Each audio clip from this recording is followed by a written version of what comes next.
Ang ating mga planeta ay may mga bilyong taon nang nasa kanilang posisyon. Nagsisimula na silang maboring.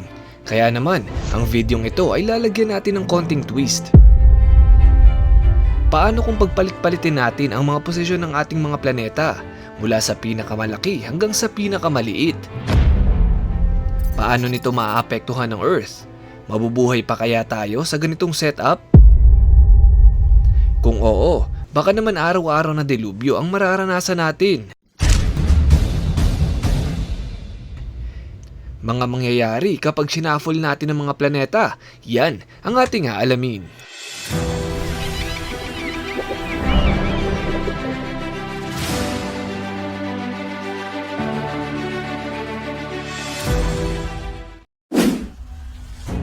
Medyo kakaiba ang gagawin natin kaya i-ready ang mga brain cells. Kung ikaw ang tatanungin, naalala mo pa ba ang totoong pagkakasunod-sunod ng mga planeta? Sana wag mo akong sagutin ng, Your Honor, di ko na po maalala. kasi kung hindi mo na naaalala ay dapat lang balikan natin bago ko guluhin ang ayos nito. Tandaan nitong phrase na ito. Mang Victor Espinosa, mag-jogging sa umaga ng pumayat. M stands for Mercury, V for Venus, E, Earth, M, Mars, J, Jupiter, S, Saturn, U, Uranus, N, Neptune, at P, Pluto. Kahit hindi nakabilang ang Pluto ay sama pa rin natin dahil nandyan pa rin naman siya. Hindi niya tayo iiwan.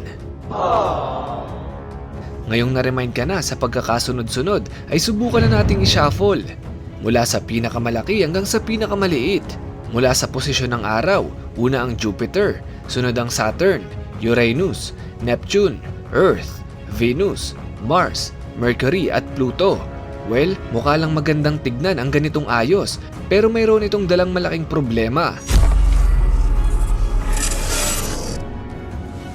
Unahin na natin ang Jupiter. Ito ang pinakamalaking planeta sa solar system. Napakalaki ng gampanin nito sa kapwa niya planeta. Kahit pagsamasamahin pa natin ang 8 planeta versus Jupiter, ay mas malaki pa rin ito. Kung ilalagay natin ang Jupiter sa unahan, ano ang pwedeng mangyari? Tingin nyo ba kakaibang ideya ito? Well, nagkakamali kayo.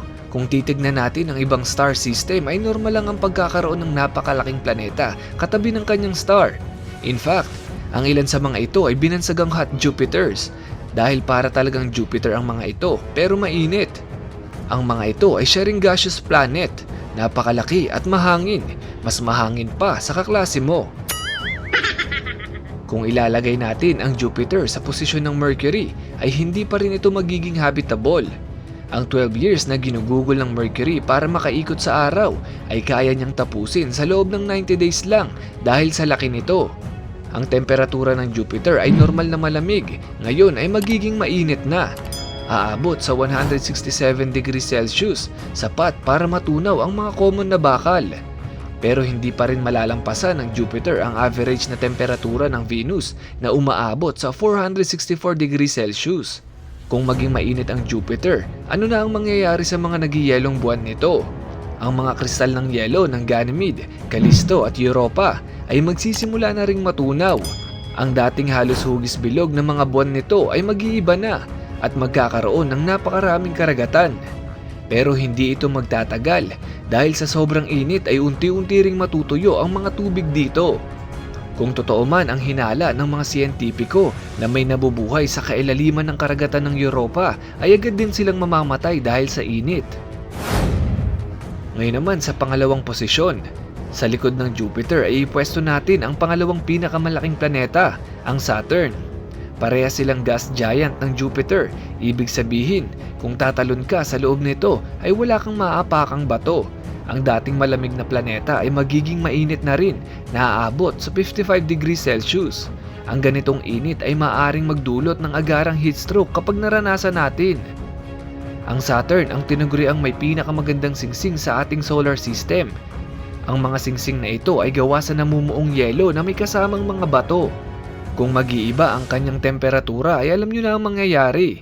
Matutunaw ang mga yelo nito at ang mga bato naman ay mawawash out ng malakas na solar wind. Pero dahil malakas ang gravitational force nito ay may posibilidad na ang mga natirang bato ay mag-form ng panibagong singsing, mas manipis at hindi pa sigurado kung anong posisyon.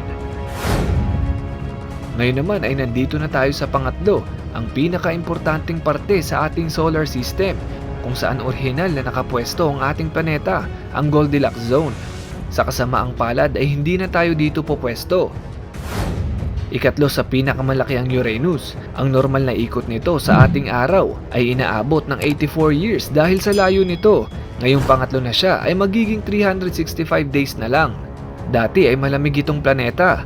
Ngayon ay magkakaroon ito ng temperatura ng gaya sa atin. Ang tanong ng marami, magkakaroon na kaya ng buhay dito? Well, tatlo lang naman ang pangunahing kailangan ng isang planeta bago magkaroon ng buhay. Una, ang tubig. Pangalawa, carbon-based molecules. At pangatlo, energy source gaya ng araw. Dahil sa exposure ng araw ay matutunaw ang mga yelo ng Uranus. Kaya pwede na nating i-check ang una sa listahan, ang tubig. Ngayon, paano naman ang carbon-based molecules?